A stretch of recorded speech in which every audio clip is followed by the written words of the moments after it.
j'espère que vous allez bien. Je suis vraiment ravie de vous retrouver aujourd'hui pour une nouvelle vidéo sur la chaîne qui va être une pile à lire pour le Cold Winter Challenge.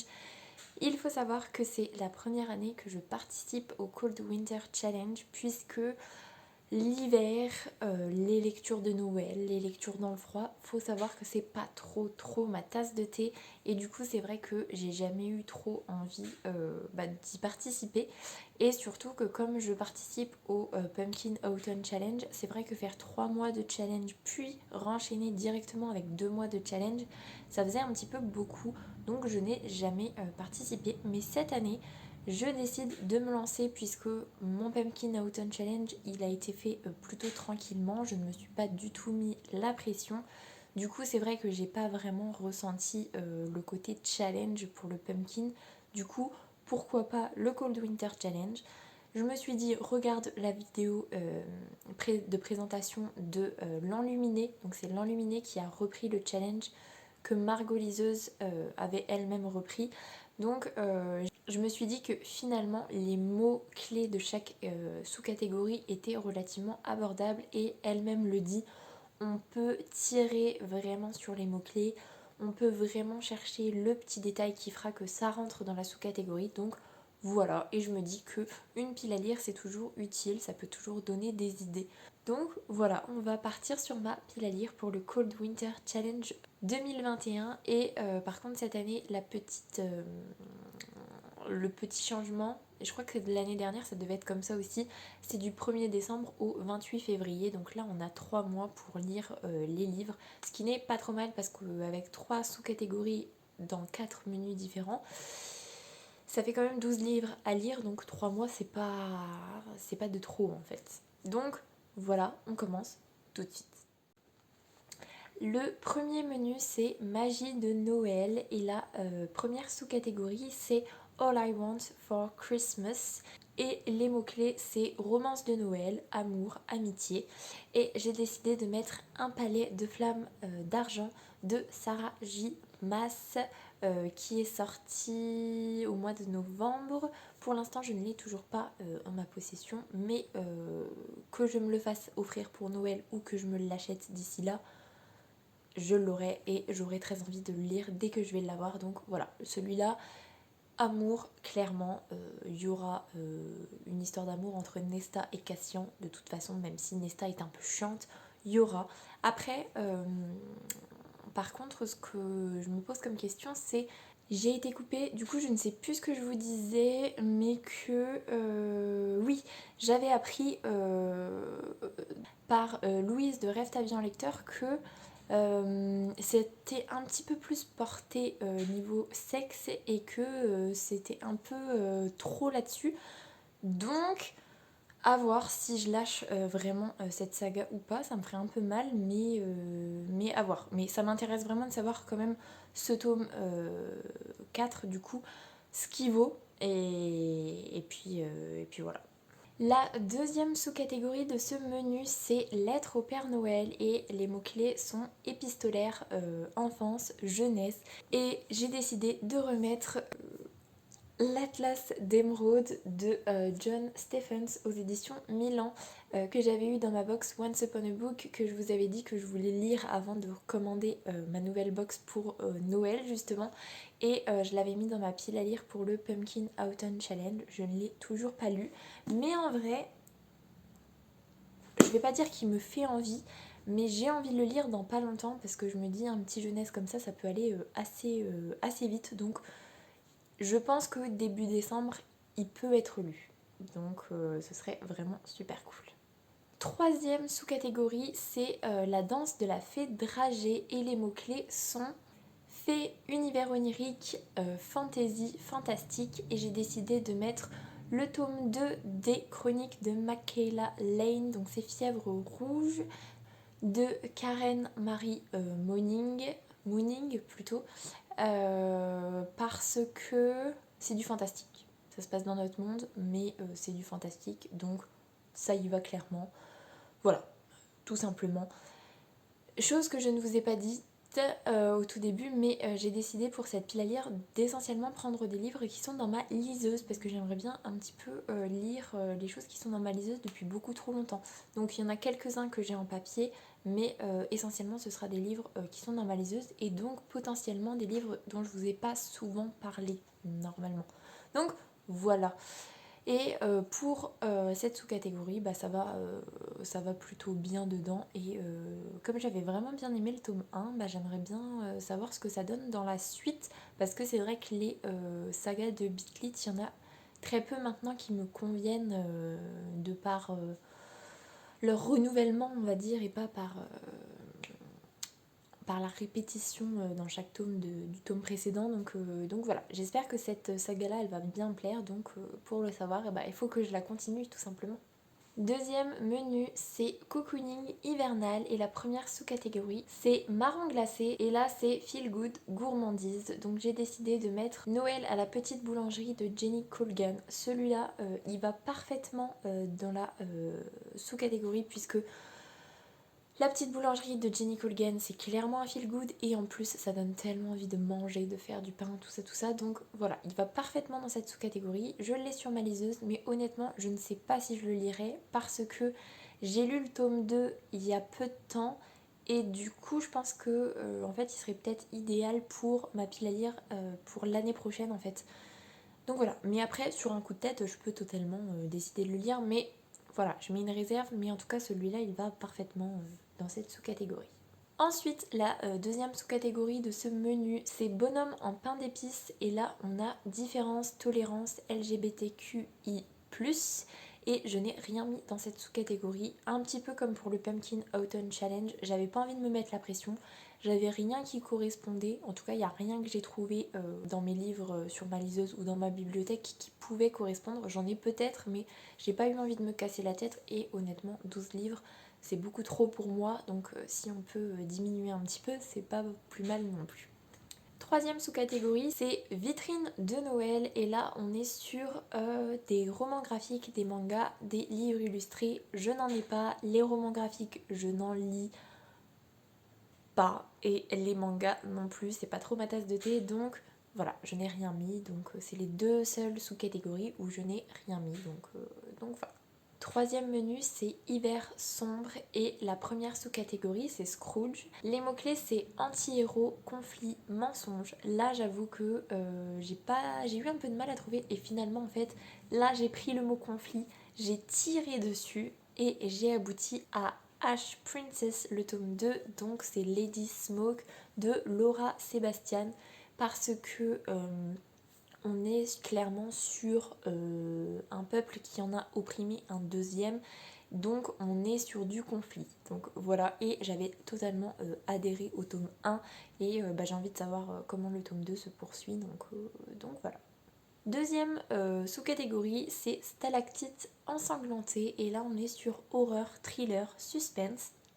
Honnêtement, là, j'étais vraiment partie sur je ne mets rien et finalement j'ai décidé de mettre la 9e maison de Leigh Bardugo et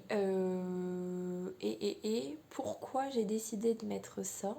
Je suis allée lire le résumé et je me suis dit ah ça peut le faire mais je me souviens déjà plus du résumé. Je crois qu'il y a peut-être un meurtre ou un truc dans le genre et donc du coup ça va un peu dans thriller. Je suis pas sûre de ce que je vous dis. Franchement, j'ai lu le résumé tout à l'heure, mais je m'en souviens déjà plus. Mais en même temps, c'est Leigh Bardugo, donc je me fais pas de soucis. En fait, je pense que je devrais adhérer.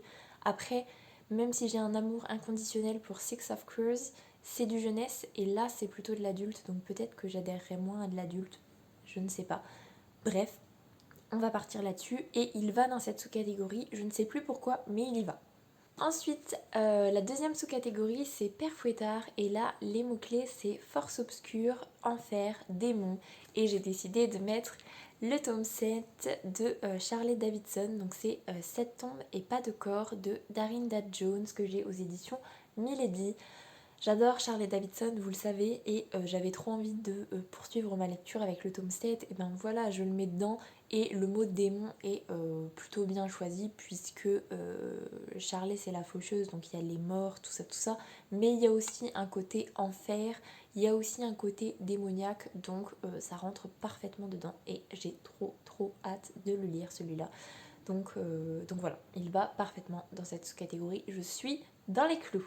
Dernière sous-catégorie pour ce menu, c'est un chalet sous la neige et les mots-clés c'est huis clos, enfermement, solitude. Et j'ai décidé de mettre Fangirl de Rainbow Rowell. J'ai lu le résumé tout à l'heure parce que c'est pareil, j'avais mis Fangirl, je l'ai dans ma liseuse mais je me souvenais plus du tout de quoi ça parlait et en fait je crois que j'avais jamais lu le résumé. C'est juste que Rainbow Rowell c'est un style particulier, j'en avais déjà lu un d'elle, c'était... je ne sais plus comment il s'appelait. Je me souviens de l'histoire mais je me souviens plus comment il s'appelle, je vous remettrai le titre ici, c'était vraiment bien. Et donc j'ai envie d'en lire un autre d'elle et là en fait on est sur une fille qui est fan d'écriture, elle a une sœur jumelle et en gros c'est un peu fusionnel et elles sont que toutes les deux, sauf qu'elles vont aller à la fac et sa sœur jumelle lui dit qu'elles vont faire chambre à part. Donc celle qui est un petit peu qui a tendance à juste se centrer sur l'écriture et sur sa sœur, bah du coup elle va vivre un petit peu de solitude, donc ça va parfaitement, même si je suppose qu'elle va réussir peut-être à s'ouvrir aux autres. Voilà, il va y avoir un petit peu de solitude pour elle, ne serait-ce qu'à l'annonce de la chose en fait. Donc voilà, ça va dedans. Là j'avoue j'ai un petit peu tiré aussi dessus sur le mot solitude, mais ça rentre. Dernier menu, c'est marcher dans la neige et la première sous-catégorie c'est pôle Nord et là les mots-clés c'est hiver, froid, pays froid, neige. Et donc là c'est pareil, je suis pas trop sûre que ça aille, je pense que ça peut le faire mais j'ai décidé de mettre le tome 5 de Meg Corbin, c'est Carte Ivoire d'Anne Bishop parce que dans le tome 4 je crois qu'on est en pleine période hivernale en fait. On est vraiment sous plein de neige et donc je me suis dit que ça pouvait le faire en sachant que dans Meg Corbin il y a les élémentaires. Oui, je crois que c'est comme ça qu'elle s'appelle. Et donc il y a l'élémentaire qui fait des tempêtes de neige, tout ça. Donc même si on n'est plus trop dans la saison, il y a moyen qu'il y ait de la neige dedans. Mais je crois vraiment que on était en période où il neigeait. Donc voilà, ça le fait totalement. Et j'ai très envie de finir la saga Meg Corbin parce que ça a vraiment été une saga Beat Lit chouchou pour moi. Ça m'a fait vraiment du bien de redécouvrir une saga de Beat Lit qui change de l'ordinaire, qui brise un petit peu les codes de la Beat Lit, c'est forcément quelque chose qui est très sexualisé, là pas du tout. Et d'ailleurs même tellement pas du tout que un peu pas assez à mon goût, parce qu'à un moment donné on attend un rapprochement qui ne vient pas, qui vient mais très lentement, tellement lentement que je reste sur ma faim, donc voilà. Mais franchement si vous voulez une saga de Beat Lit qui change un petit peu de l'ordinaire, qui est vachement bien travaillée, vachement complexe, et ben Meg Corbin c'est juste trop bien. Ensuite, la deuxième sous-catégorie, c'est pôle sud. Et là, on est sur voyage, cheminement personnel et évolution. Et là, j'ai décidé de sortir un roman que j'avais eu sur... Alors pareil, je ne me souviens plus, je vous remettrai le nom ici. Mais en gros, Louise de Rêve ta vie en lecteur avait fait une vidéo sponsorisée par un site qui propose des e-books. Et il y avait avec son code, on pouvait avoir 3 e-books gratuitement. Et donc j'avais participé et j'en avais récupéré 3 du coup que j'avais jamais entendu parler. Et donc là j'ai décidé d'en sortir un. C'est Mission Mother de Pierre Bordage et Mélanine, un truc dans le genre. Et là ça va dedans puisque on est sur une fille qui visiblement revient d'un voyage spatial qui a mal tourné, je crois. Elle revient sur Terre et elle se rend compte que la Terre est complètement dépeuplée et elle veut comprendre pourquoi. Donc elle est en France et elle va cheminer en fait dans la France pour essayer de comprendre ce qui s'est passé. Donc le mot voyage, le cheminement dans la France, tout ça, ça va parfaitement. Et de ce que j'ai lu dans le résumé, visiblement, c'est un livre qui est un petit peu... on peut faire l'enquête en même temps qu'elle, qui a 15 indices dans le livre qui peuvent nous aider à faire l'enquête en même temps qu'elle, donc ça peut être vraiment cool. Après, comme je l'ai sur ma liseuse, peut-être que ce genre-là, c'est un peu compliqué de gérer, c'est pas comme un livre qu'on peut feuilleter, revenir en arrière et tout. Sur la liseuse, c'est un petit peu moins pratique, mais si c'est possible de le faire, je pense que j'essayerai aussi. Donc voilà. Et enfin, la dernière sous-catégorie, c'est forêt enneigée. Et là, les mots-clés sont animaux, écologie, nature writing et j'ai décidé de mettre le tome 3 de Grisha de Leith Bardugo, donc c'est l'oiseau de feu aux éditions Milan. Là clairement l'oiseau de feu, l'oiseau, animaux, je suis dedans. Je l'avais mis normalement dans ma pile à lire pour le Pumpkin Autumn Challenge, mais je dis peut-être des bêtises. En tout cas, il fait partie des livres que j'ai trop besoin et envie de lire avant fin 2021, donc ça peut se faire. Si je le lis au mois de décembre, on est bon. Et du coup, c'est mon deuxième Leith Bardugo dans cette pile à lire, mais ça me convient plutôt bien. Donc voilà, il va parfaitement dedans. Et puis voilà.